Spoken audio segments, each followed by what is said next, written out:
Can the Census Bureau relearn how to count people?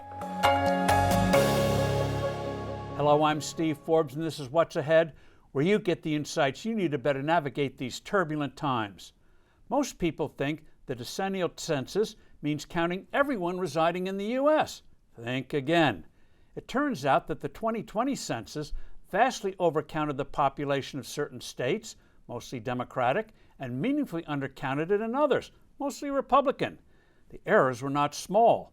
They cost additional congressional seats for states like Florida and Texas, and gave New York one more seat than its real population warranted.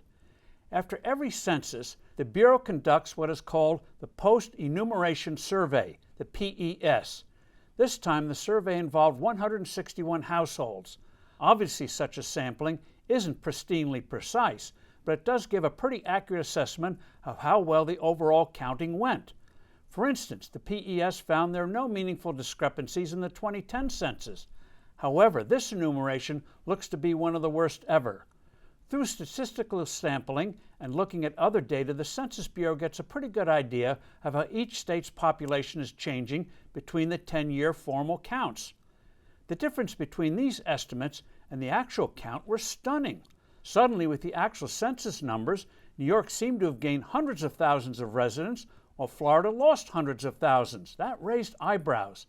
And the suspicion that the 2020 census had gone off the rails was confirmed by the Bureau itself in that PES audit.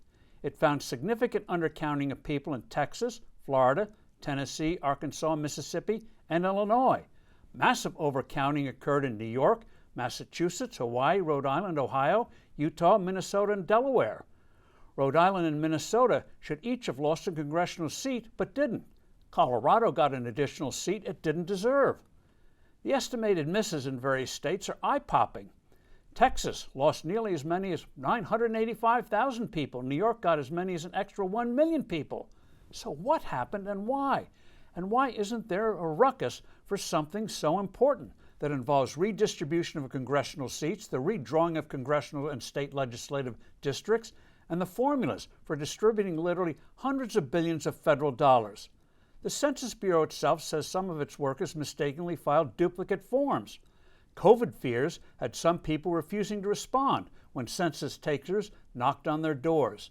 Some say illegal immigrants made a point of not responding when the Trump administration made an attempt to include a question about citizenship. But COVID fears had over 200 million people filling out surveys online. Tens of millions of people completed the mail-in questionnaires. It appears that the highest error rate came with the 15 million people who weren't actually counted. That is, no one is at home, so the surveyor might ask the landlord or a neighbor, or in many cases, the census taker just guesses how many people live there. The whole thing deserves a thorough, nonpartisan examination. After all, 2030 will come sooner than we think. I'm Steve Forbes. Thanks for listening. Do send in your comments and suggestions. I look forward to being with you soon again.